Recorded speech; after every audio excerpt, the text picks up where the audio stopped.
Park audio book का नाम है नवयुग और नवयुग निर्माता, पार्ट 3। प्रश्न है, ईश्वरी मनसा शक्ति, पवित्र मनसा शक्ति और शक्तिशाली मनसा में कोई अंतर है या तीनों एक ही हैं? व्याख्या है, ईश्वरी मनसा शक्ति, पवित्र मनसा शक्ति और शक्तिशाली मनसा में बहुत बड़ा अंतर है। पवित्र मनसा वाला अपनी मनसा शक्ति से सदा श्रेष्ठ कर्म ही करेगा, लेकिन शक्तिशाली मनसा वाला अच्छे बुरे दोनों प्रकार के कर्म कर सकता है। इसलिए बाबा ने अनेक बार कहा है कि राम और रावण दोनों सर्वशक्तिवान हैं, इसलिए दोनों का ही इस विश्व नाटक में आधे आधे समय तक राज्य चलता है। नेपोलियन, हिटलर, औरंगजेब आदि में भी मनसा शक्ति तो थी, लेकिन वह स्वार्थपरता और देहाभिमान से प्रेरित थे। इसलिए उनके द्वारा अनेक प्रकार के आसुरी कर्म, नरसंहार आदि हुए, परंतु ब्रह्मा बाबा में जो मनसा शक्ति थी वह पवित्र मनसा शक्ति थी। इसलिए ज्ञान से पहले भी उनके कार्य श्रेष्ठ थे और परमात्मा की प्रवेशता के बाद उनकी श्रीमत पर उन्होंने अपनी मनसा शक्ति को ईश्वरी मनसा शक्ति में परिवर्तन कर नए विश्व की संरचना का अलौकिक कार्य किया। धर्म पिताओं में भी पवित्र मनसा शक्ति तो होती है, परंतु उनमें आत्मा, परमात्मा और विश्व नाटक का यथार्थ ज्ञान नहीं होता है। उनका बुद्धि योग परमात्मा के साथ नहीं होता है, इसलिए उनकी मनसा को ईश्वरी मनसा शक्ति नहीं कह सकते हैं।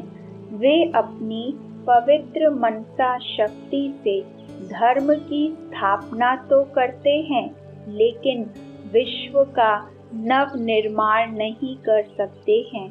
महात्मा गांधी आदि में मनसा शक्ति तो थी, परंतु वह सामान्य स्तर की थी।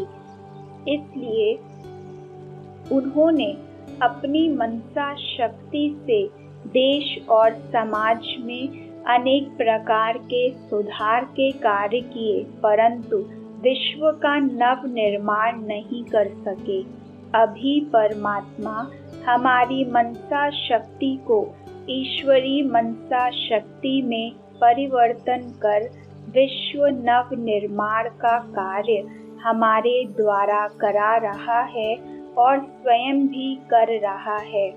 वर्तमान संगम युग पर अलौकिक कर्तव्य करने और पवित्र मनसा शक्ति को धारण करने के लिए ईश्वरी मनसा शक्ति की अति आवश्यकता है, जो सर्वशक्तिवान परमात्मा की मधुर याद और आत्मा, परमात्मा और विश्व नाटक के यथार्थ ज्ञान की धारणा से ही आत्मा में आती है।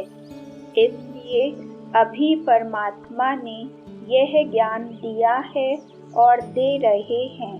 ईश्वरी मनसा शक्ति से अलौकिक कर्तव्य करके आत्माओं ने परमात्मा के साथ नए विश्व का निर्माण किया और दैवी जीवन पाया।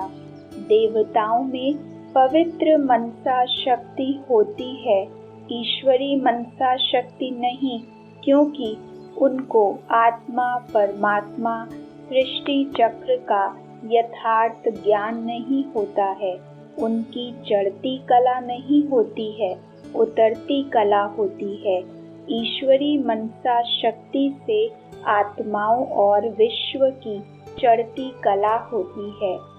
बाप दादा कोई भी कर्म के फल की इच्छा नहीं रखते। यहाँ फल की प्राप्ति का संकल्प रहता है। कमाया और खाया, उसमें विल पावर नहीं रहती है। वे अंदर से सदैव कमजोर रहेंगे, शक्तिशाली नहीं होंगे, क्योंकि खाली खाली हैं। भरी हुई चीज पावरफुल होती है। जब यह बात कम हो जाएगी तब निराकारी, निरहंकारी और साथ साथ निर्विकारी मनसा वाचा कर्मणा में तीनों सब्जेक्ट दिखाई देंगे। शरीर में होते भी निराकारी आत्मिक रूप दिखाई देगा, जैसे साकार में देखा। अव्यक्त बाप दादा, पंजाब पार्टी। डेट है 28 जुलाई 1972। यूं तो आत्मा एक शरीर छोड़कर दूसरा लेती है, कहाँ की कहाँ चली जाती है। यहाँ से अमेरिका भी जा सकती है। कोई का कोई से संबंध होता तो झट शरीर छोड़कर उड़ेगी, एक सेकंड में कहाँ भी जा सकती है। परंतु उड़कर अपने घर वापस जाए, यह नहीं हो सकता। पतित आत्मा वहाँ जा नहीं सकती, इसलिए पुकारती है, हे पतित पावन आओ। साकार बाबा। रिवाइज डेट है 4 मई 2011। आत्मिक शक्ति संपन्न आत्मा खूंखार जानवरों और व्यक्तियों के बीच में रहते हुए भी सदा स्वतंत्रता से निश्चिंत रहती है। बाबा ने अनेक बार मुरलियों में कहा है कि जब सन्यासियों में आत्मिक बल था तो वे जंगलों में निश्चिंत रहते हुए अपनी तपस्या करते थे। उनको जानवरों से भी कोई भय नहीं होता था। जब आत्मिक शक्ति ईश्वरी शक्ति से प्रभावित होती है तो विश्व का नव निर्माण होता है। केवल आत्मिक शक्ति से आत्मा की और विश्व की उतरती कला होती है।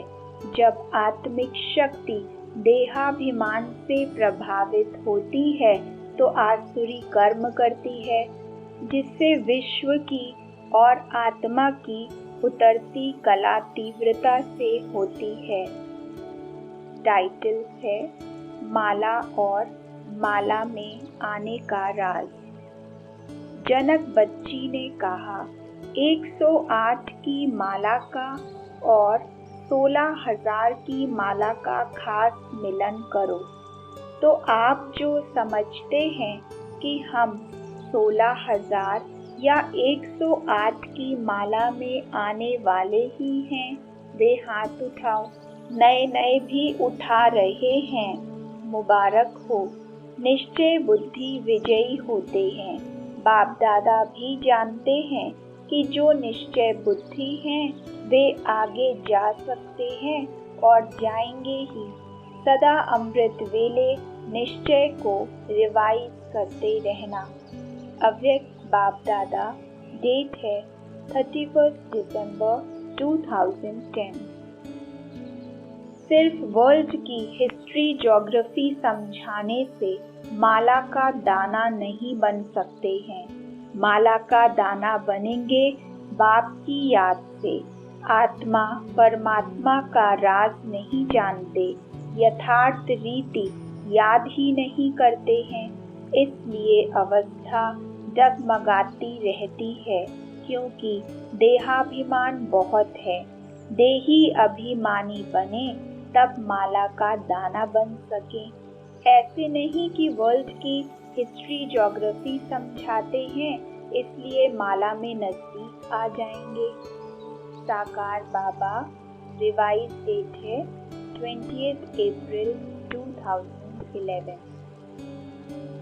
अव्यक्त बाप दादा ने इन महावाक्यों में 8, 108 16,108 की माला में आने का राज स्पष्ट किया है। बाबा के इस राज को समझकर जिन्होंने इसका जितना पुरुषार्थ किया होगा या कर रहे हैं, वे उस माला में आने का अधिकार प्राप्त करेंगे। वे अभी भी संगम युग का परम सुख अनुभव करेंगे और भविष्य में राजपथ के अधिकारी बनकर भी सतो प्रधान प्रकृति का सुख अनुभव करेंगे। इस सबकी अनुभूति अधिकारी आत्मा को अंत तक अवश्य होगी, जिसके लिए बाबा ने कहा है 8 वालों को धर्मराजपुरी में रुकने की भी आवश्यकता नहीं होगी। 108 को कुछ रुकना होगा और तो सब नंबरवार पास करेंगे। सारे दिन में हर घंटे 1 सेकंड में बिंदु लगाने के अभ्यास में कितने सफल रहे उसका चार्ट देते रहेंगे। इस रिपोर्ट से पता पड़ेगा कि आप 108 या 16,000 की माला में आने के अधिकारी हैं। अव्यक्त बाप दादा, डेट है 31 दिसंबर 2010। स्थिति के आधार पर अब यथार्थ माला के मड़के नंबरवार प्रख्यात होने वाले हैं। माला कोई हाथ से नहीं पिरोनी है, चलन से स्वयं ही अपना नंबर ले लेते हैं। दोनों रिफाइन अर्थात निर्विघ्न और फाइन अर्थात दंड को देखते हुए साक्षी होकर हर्षित रहना है। खेल भी वही अच्छा लगता है जिसमें कोई बात की अति होती है। वह सीन अति आकर्षण करने वाली होती है। अव्यक्त बाप दादा, डेट है 12 जून 1972। एवर रेडी रहने का अभ्यास और माया जीत, मन जीत, जगत जीत का संस्कार बहुत समय से बनाएंगे, तब अंत समय भी ये बहुत काल का अभ्यास विजयी बनाकर आपको विशेष माला का मड़का बनाएगा और आप पास विद ऑनर बनेंगे। पास नहीं, पास विद ऑनर। बाप दादा रोज अमृत वेले अपने माला के मड़कों को देखते और विशेष मिलन मनाते हैं। अव्यक्त बाप दादा, डेट है 17 फरवरी 2011। बाप दादा ने जो पहले काम दिया था, संस्कार मिलन की रात का परसेंटेज लिखने का अटेंशन दिया, उसकी बाप दादा मुबारक दे रहे हैं। लेकिन अभी बाप दादा सभी को टेंशन फ्री देखना चाहते हैं। मनसा द्वारा और अपने चेहरे और चलन द्वारा सर्विस करो। अभी का अभ्यास आगे आने वाले समय में कार्य में आएगा। अव्यक्त बाप दादा, डेट है 31 अप्रैल 2011। मड़का व मोती की वैल्यू माला में पिरोने से होती है, अलग होने से कम हो जाती है। कारण संगठन में होने के कारण वह मोती व मड़का शक्तिशाली हो जाता है। कहा जाता है 1 और 1 11 होते हैं। इतनी उनकी वैल्यू बढ़ जाती है। सभी 1-2 से कहाँ तक संतुष्ट हैं व 1-2 के समीप कितने हैं, इसका सर्टिफिकेट लेना होता है। संगठन में ही संतुष्टता की परीक्षा होती है। अव्यक्त बाप दादा, डेट है 19 जुलाई 1972। यदि 5% से ज़्यादा कमी रही हुई तो समझना चाहिए कि फाइनल स्टेज से दूर हैं। फिर तो बाप दादा के समीप और साथ रहने का जो लक्ष्य रखते हो वह पूर्ण नहीं हो पाएगा, क्योंकि जब फर्स्ट नंबर अव्यक्त स्थिति को पा चुके हैं तो उसके बाद जो समीप के रत्न होंगे वे कम से कम इतने तो समीप हों। क्या 50% वाले 8 नंबर में आ सकते हैं? अव्यक्त बाप दादा, डेट है 4 अगस्त 1972। पहला प्रश्न, संस्कार मिलन और संस्कार परिवर्तन का क्या विधि विधान है? दूसरा प्रश्न, संस्कार मिलन की रास और मनसा सेवा के लिए मूल धारणा क्या है और क्यों है? व्याख्या है, हमको 3 प्रकार का संस्कार मिलन करना है। पहला, हमको घर वापस जाना है तो परमपिता परमात्मा के समान संस्कार धारण करने हैं। दूसरा, ब्रह्मा बाप के संस्कारों से अपने संस्कारों को मिलाना है, अर्थात उनके समान पुरुषार्थ कर उनके समान स्वभाव संस्कार बनाने हैं और उनके समान फरिश्ता रूप बनकर सेवा करनी है। तीसरा, जिन आत्माओं के साथ संबंध संपर्क में आते हैं उनके साथ संस्कारों को मिलाना है, जिससे संस्कारों की कोई टक्कर आदि न हो। आत्माओं के साथ संस्कारों के आधार पर ही जन्म पुनर्जन्म लेकर आत्माएं विभिन्न पार्ट बजाती हैं। देहाभिमान के संस्कारों को परिवर्तन कर आत्माओं के साथ संस्कारों के आधार पर ही जन्म पुनर्जन्म लेकर आत्माएं विभिन्न पाठ बजाती हैं। देह अभिमान के संस्कारों को परिवर्तन कर देही अभिमानीपन के संस्कार अर्थात आसुरी संस्कारों को परिवर्तन कर दैवी संस्कार धारण करना है।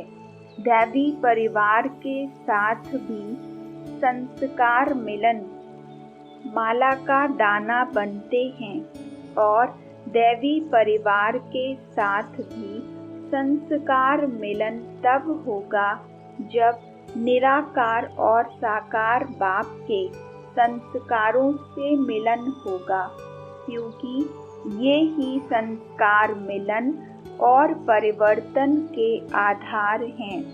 आत्मिक प्यार और विश्व नाटक के यथार्थ ज्ञान की समझ और उसकी धारणा ही संस्कार मिलन का मूलाधार है। आत्मिक स्वरूप में स्थित होने से मनसा शक्ति बढ़ेगी और आत्माओं के प्रति प्रेम जागृत होगा, जो मनसा सेवा का मूलाधार है। विश्व नाटक की यथार्थता पर विचार करें तो हर आत्मा निर्दोष अनुभव होगी, क्योंकि हर आत्मा विश्व नाटक में अपना पूर्व निश्चित पार्ट बजा रही है। जब यह निर्दोष दृष्टि होगी और आत्मिक प्यार होगा, तब ही संस्कार मिलन की रास होगी और आत्मा माला में आएगी। माला एक ही नहीं होती। माला संगठन का प्रतीक है और संगठन का आधार संस्कारों की समानता है। टाइटल है सेकंड में बिंदु रूप अर्थात स्थिति में स्थित होने के अभ्यास का महत्व। सेकंड में बिंदु रूप में स्थित होने के सफल अभ्यास से ही माला में आने का निर्णय होगा, अर्थात यह सेकंड में बिंदु रूप में स्थित होने का सफल अभ्यास ही ब्राह्मण जीवन की सफलता का आधार है और माला में आने का निर्णय करेगा। वास्तव में हम आत्मिक स्वरूप है ही, बिंदु रूप तो उसमें स्थित होने का कोई पुरुषार्थ करने की आवश्यकता भी नहीं होनी चाहिए, परंतु आत्मिक स्वरूप को भूल देह अभिमान में आधा कल्प रहने के कारण देह अभिमान की जो आदत पड़ी हुई है उसको भूलने का पुरुषार्थ करना होता है। यथार्थता को विचार करें तो बिंदु रूप तो सारे कल्प ही भूला हुआ रहता है। आधा कल्प देह भान होता है और फिर आधा कल्प देह अभिमान हो जाता है। बिंदु रूप का ज्ञान और उसमें स्थित होने से परम शक्ति और परम शांति की अनुभूति अभी संगम पर ही होती है। बिंदु रूप के सफल अभ्यास के लिए देह और देह की दुनिया की नश्वरता को समझना और दृढ़ निश्चय करके उससे बुद्धि योग निकालना अति आवश्यक है। साथ ही बिंदु रूप के सतत अभ्यास वाले पुरुषार्थी को ही यह देह और देह की दुनिया भूलती है। दोनों बातें चक्रवत काम करती हैं। अभी बाप दादा चाहे नए हैं चाहे पुराने हैं, सभी को एक सेकंड का कार्य देते हैं। सभी अभी अभी एक सेकंड में अपने आप को और सभी संकल्पों से दूर कर अपने आप को अपने बिंदु रूप में स्थित कर सकते हो। करेंगे। एक सेकंड में मैं बिंदु हूँ और कोई संकल्प नहीं। जिसने सेकंड में अपने को बिंदु स्थिति में स्थित किया वे हाथ उठाओ। जितना आगे जाएंगे उतना यह एक सेकंड में बिंदु स्थिति में स्थित होने की आवश्यकता पड़ेगी। अव्यक्त बाप दादा, डेट है 31 दिसंबर 2010। बाप दादा पूछते हैं, सदा सेकंड में जो रूप अनुभव करना चाहो वह कर सकते हो। सेकंड में 5 स्वरूप जो सुनाए थे वह भी जब चाहो तो सेकंड में वह स्वरूप बन सकते हो। अभ्यास करते करते यह ऐसा नेचुरल हो जाएगा जैसे अभी द्वापर कलयुग के अभ्यास में देह अभिमान में आना नेचुरल हो गया है। ऐसा समय आने वाला है जिसमें आपको इस अभ्यास की बहुत आवश्यकता पड़ेगी। यह अभ्यास अपने कार्य में रहते भी करते रहो। अव्यक्त बाप दादा, डेट है 31 दिसंबर 2010। सेकंड में बिंदु रूप में स्थित होने का अभ्यास आपे ही करो। अपना आप ही टीचर बनो, लेकिन रिजल्ट दिखाने के लिए अपना चार्ट देते रहेंगे तो अटेंशन जाएगा। मन को जिस स्थिति में रहने चाहो उस स्थिति में रहे। महामंत्र भी यादगार में मन मना भव है। मन की इस ड्रिल में कितनी सफलता है वह अपने आप ही अनुभव करो। अव्यक्त बाप दादा, डेट है 31 दिसंबर 2010। आज बाप दादा बच्चों को मन की एक्सरसाइज सिखाते हैं, क्योंकि मन बच्चों को कभी कभी अपनी तरफ खींच लेता है।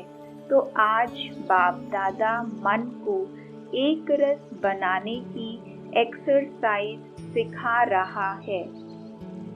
ऐसे पांचों ही रूप सामने लाओ और उस रूप का अनुभव करो। हर घंटे 5 सेकंड इस ड्रिल में लगाओ। मुश्किल नहीं लगेगा, सहज लगेगा, क्योंकि यह एक्सरसाइज आपने अनेक बार की हुई है, हर कल्प की है। एक एक रूप के सामने आते ही हर रूप की विशेषता का अनुभव होगा। तो हर घंटे 5 मिनट यह एक्सरसाइज करो तो कार्य करते भी यह नशा रहेगा। अव्यक्त बाप दादा, डेट है 30 नवंबर 2010। स्वस्थिति अर्थात अनादि स्थिति में सदा स्थित रहें, उसके लिए मुख्य 4 बातें आवश्यक हैं। अगर चारों ही बातें सदा कायम हैं तो स्वस्थिति सदा रहती है। वैसे भी देखो तो सदा सुख व शांति में जीवन तब बन सकती है जब जीवन में 4 बातें अर्थात हेल्थ, वेल्थ, हैप्पी और होली हों।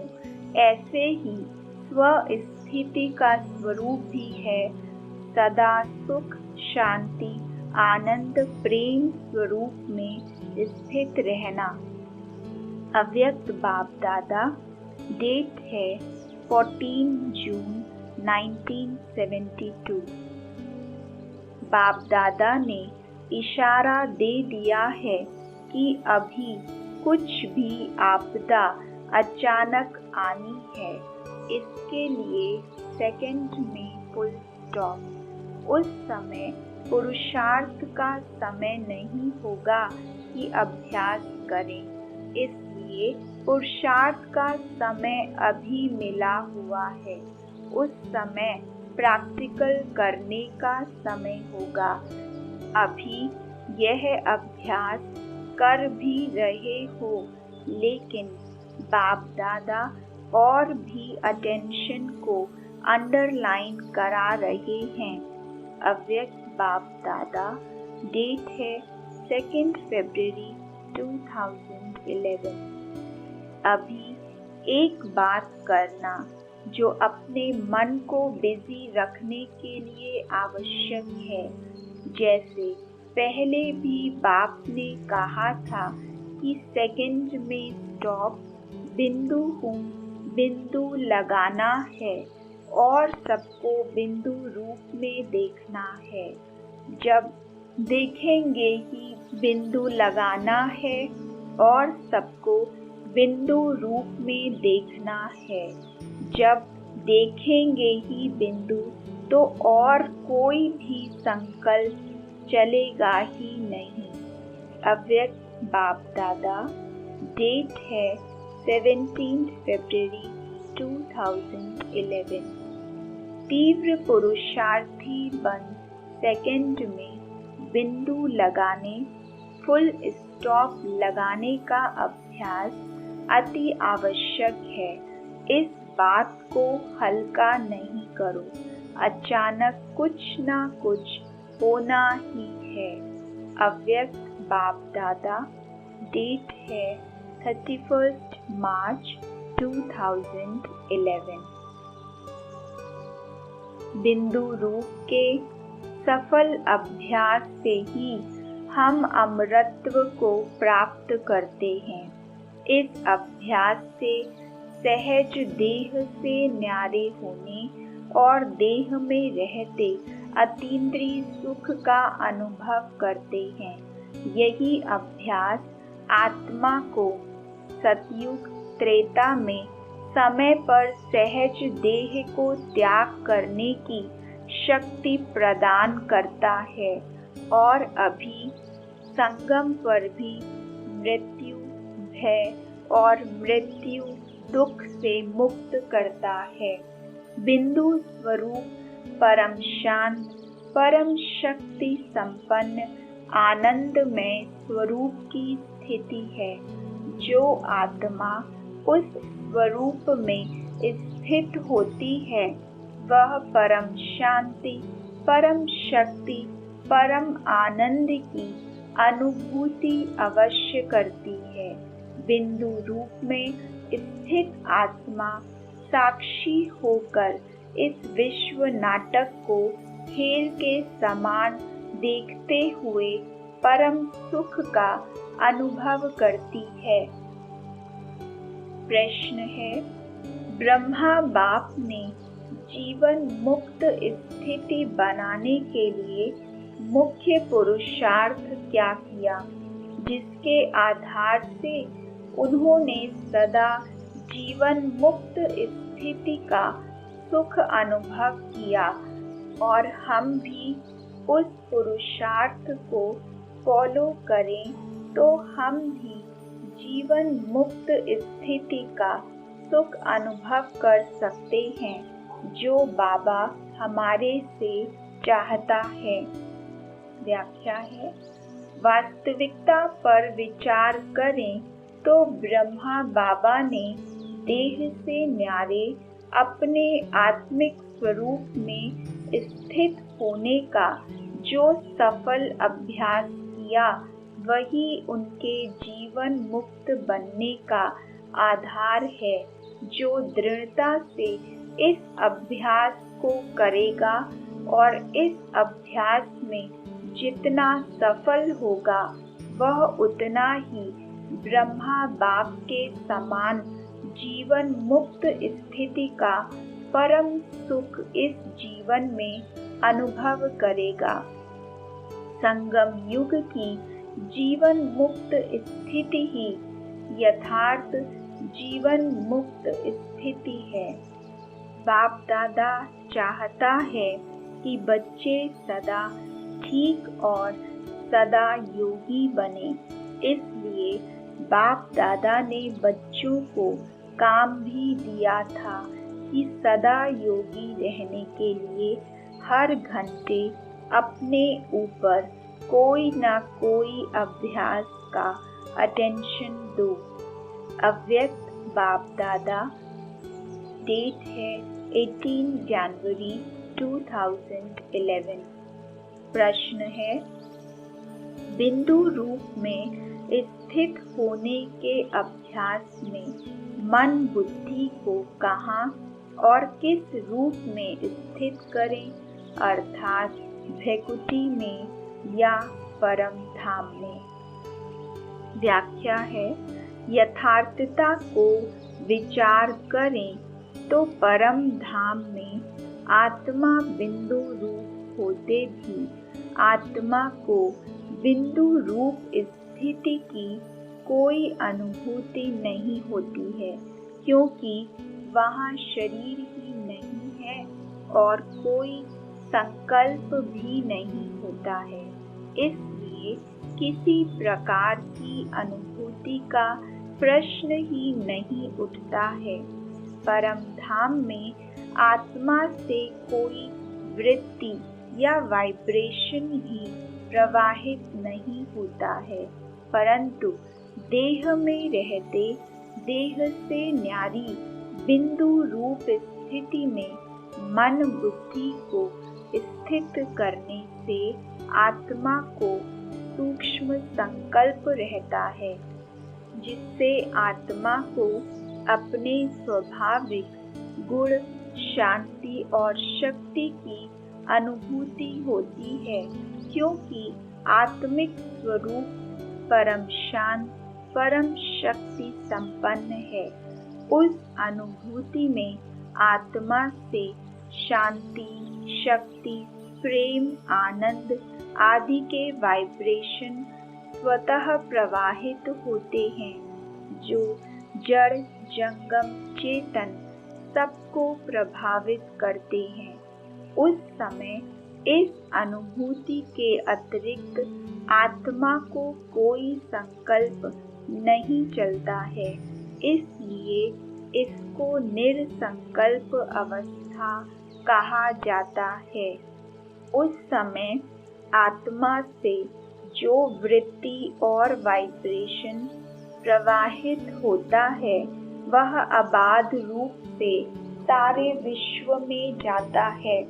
उस स्थिति को ही बाबा ने लाइट हाउस, माइट हाउस स्थिति कहा है। संक्षेप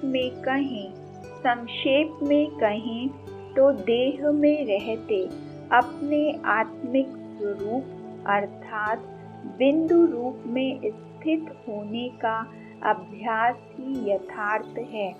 परम धाम में बिंदु रूप की परिकल्पना ही होगी, क्योंकि वहाँ आत्मा तो जा नहीं सकती है।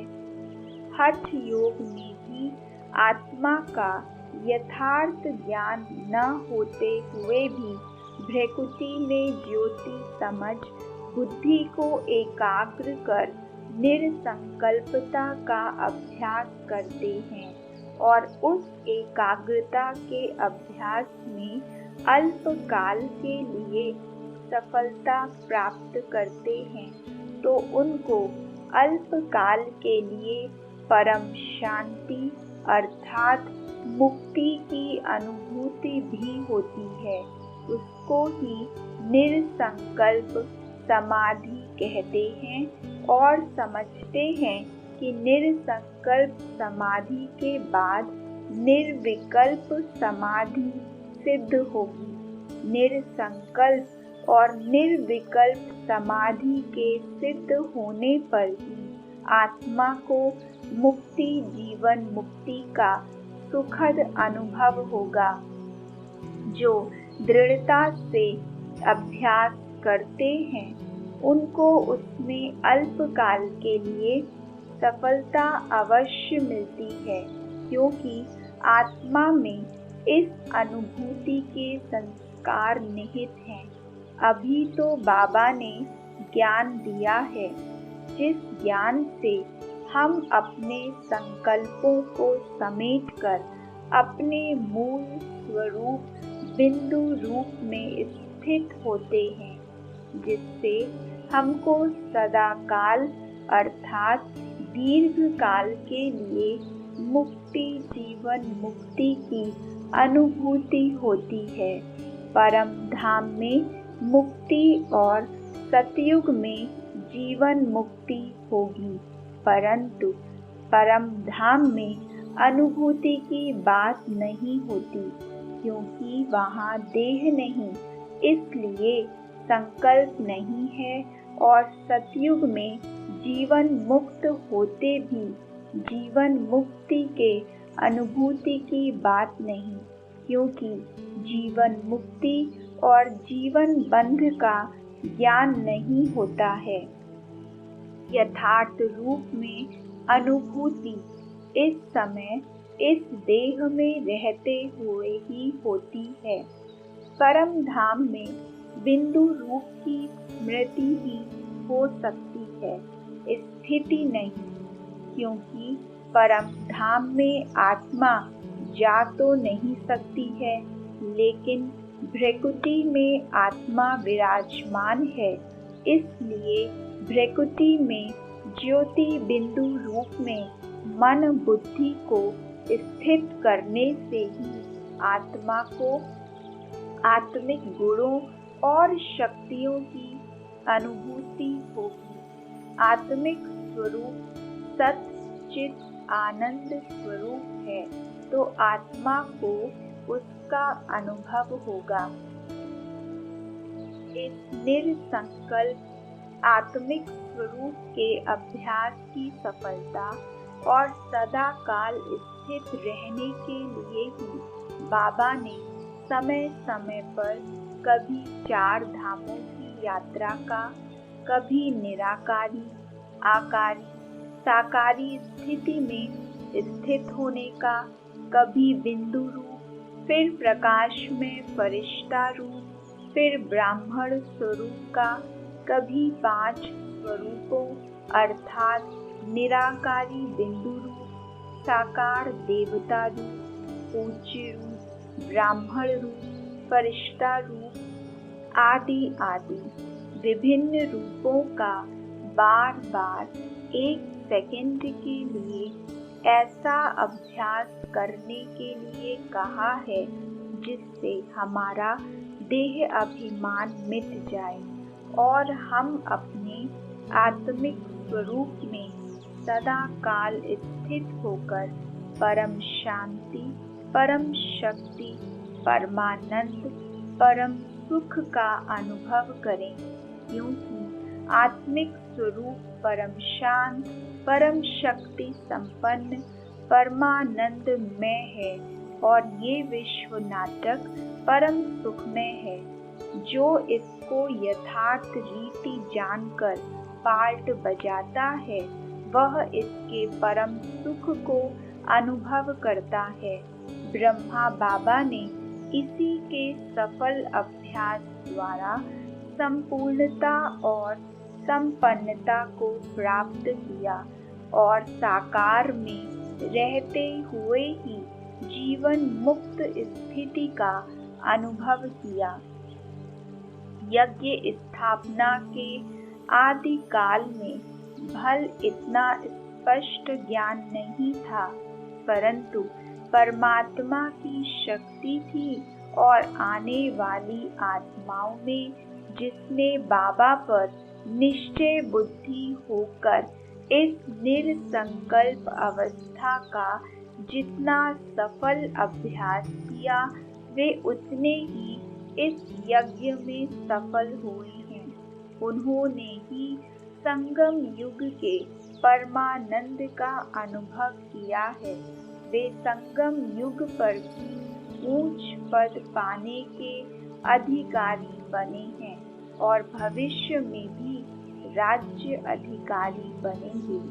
भविष्य अर्थात सतयुग तो संगम युग का प्रतिबिंब मात्र है, अर्थात जो यहाँ गुण धर्म संस्कार बनाते हैं उस अनुसार वहाँ पद पाते हैं। आत्मा अपने मूल स्वरूप अर्थात बिंदु रूप में तो निरसंकल्प ही है। संकल्प तो जब पार्ट बजाने के लिए देह में प्रवेश करते हैं तब उठता है। अभी हमको वापस घर जाना है तो बिंदु रूप में ही जाना है, इसलिए यह अभ्यास परम आवश्यक है। अंत समय और अभी भी कर्म भोग के समय कर्म भोग की वेदना से मुक्त होने के लिए भी ये बिंदु रूप अर्थात देह से न्यारी निरसंकल्प अवस्था का अभ्यास अति आवश्यक है।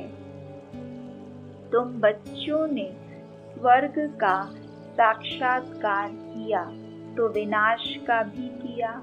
बाबा को भी साक्षात्कार हुआ तब तो सब छोड़ा, परंतु उस समय इतना ज्ञान नहीं था जितना अभी है। रात दिन का फर्क है उस समय के ज्ञान और अभी के ज्ञान में। पहले तो पाई पैसे का ज्ञान था, अभी समझते हैं वह तो रॉन्ग था। बाप कहते हैं आज तुमको बहुत गुह्य बातें सुनाता हूँ। साकार बाबा, रिवाइज डेट है 30 दिसंबर 2010।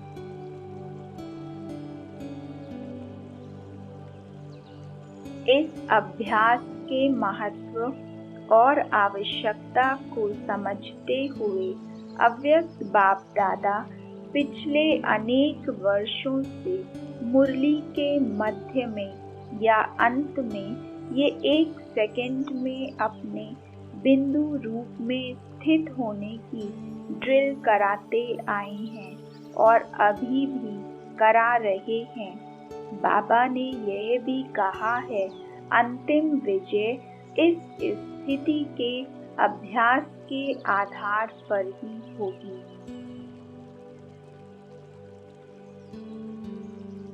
टाइटल है बिंदु रूप अर्थात स्व स्थिति और उसके अभ्यास में सहज सफलता का पुरुषार्थ। मूल रूप में इस विश्व नाटक के यथार्थ ज्ञान का अनुभव, निश्चय और धारणा बिंदु रूप के अभ्यास में सहज सफलता प्राप्त करने का आधार है। इस अभ्यास के लिए 2 बातें अति आवश्यक हैं। एक, परमात्मा पर अटूट निश्चय और दूसरा विश्व नाटक के यथार्थ ज्ञान की समझ, अनुभव और धारणा। जिसका परमात्मा पर अटूट निश्चय होता है वह सहज इस अभ्यास में सफल होता है और समय पर आवश्यकता अनुसार ज्ञान उसकी बुद्धि में सहज इमर्ज हो जाता है। ये विश्व नाटक सत्य, न्यायपूर्ण, कल्याणकारी है जो हूबहू पुनरावृत्त होता है और संपूर्ण संपन्न आत्मा को समय पर कृत्य का संकल्प स्वतः उठता है। उसकी शुभ में अभिरुचि और अशुभ में अरुचि स्वाभाविक होती है। इसलिए पहले से संकल्प करने की आवश्यकता ही नहीं है। जो विश्व नाटक के अटल सिद्धांतों को समझ लेता है, अनुभव करता है, उन पर निश्चय होता है, उनका धारणा स्वरूप होता है, वह सहज ही इस बिंदु रूप के अभ्यास में सफल होता है। जो इस विश्व नाटक के यथार्थ ज्ञान को समझ लेता है, उसकी धारणा कर लेता है, वह सहज ही इस स्थिति में स्थित हो सकता है, क्योंकि इस विश्व नाटक में संकल्प करने की भी मार्जिन नहीं है। शिव बाबा ने अनेक बार कहा है, मैं कोई संकल्प या विचार नहीं करता हूँ। समय पर ज्ञान मुख से स्वतः निकलता है। ऐसे ही हर आत्मा में भी जो पार्ट है, उस अनुसार समय पर उसको संकल्प स्वतः आता है और वह उस पार्ट को बजाए बिना रह नहीं सकता है।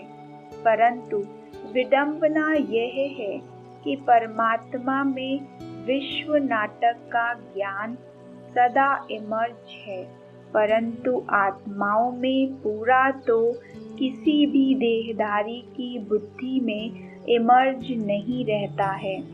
सबकी बुद्धि में नंबरवार ही रहता है। यदि पूरा धारण हो, इमर्ज रूप में रहे, तो आत्मा की कर्मातीत अवस्था हो जाए और उसको इस देह का त्याग करना पड़े, परंतु यह सोचकर हमको अलबेला नहीं बनना है। यदि अलबेले बने तो इस संगम युग के परम सुख को अनुभव नहीं कर सकेंगे। देह में रहते देह से न्यारी स्थिति में परम शांति, परम शक्ति संपन्न परमानंद अर्थात मुक्ति, जीवन मुक्ति की अनुभूति होती है, जिससे देह और देह की दुनिया स्वतः भूल जाती है।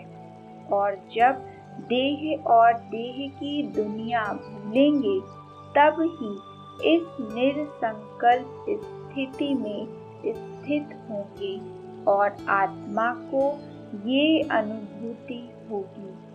इस प्रकार हमको इस अभ्यास के लिए इन दोनों बातों अर्थात परमात्मा पर अटूट निश्चय और विश्व नाटक के ज्ञान और उसके विधि विधानों की धारणा पर विचार करना होगा और उसके अनुसार पुरुषार्थ करेंगे तो सहज सफलता होगी।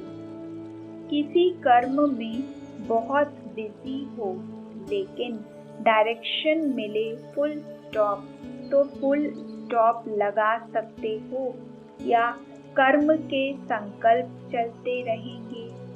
यह प्रैक्टिस कर्म करते बीच बीच में 1 सेकंड के लिए भी करते रहो, क्योंकि अंतिम सर्टिफिकेट इस 1 सेकंड के फुल स्टॉप लगाने पर ही मिलना है। सेकंड में विस्तार को समाकर सार स्वरूप बन जाएं। संकल्प किया और हुआ।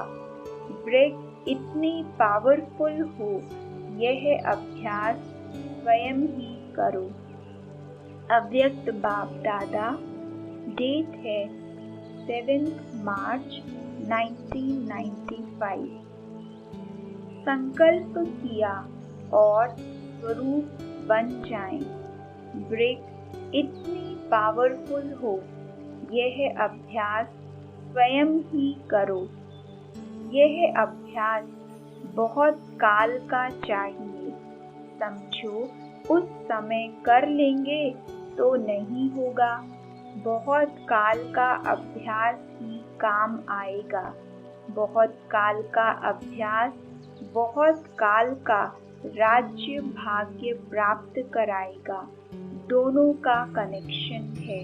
न्यारे और प्यारे होकर कर्म के संबंध में हो तो सेकंड में फुल स्टॉप लगेगा। अव्यक्त बाप दादा, डेट है 7 मार्च 1995। पहला प्रश्न, सेकंड में फुल स्टॉप लगाने का भाव अर्थ क्या है? व्याख्या है, हम सदा ही अपने आत्मिक स्वरूप में रहें। सदा ये धारणा रहे कि हम आत्मा हैं, इन कर्मेंद्रियों से कर्म कर रहे हैं। यह स्थिति निरंतर रहे। दूसरा प्रश्न है, स्थिति और स्मृति में क्या अंतर है?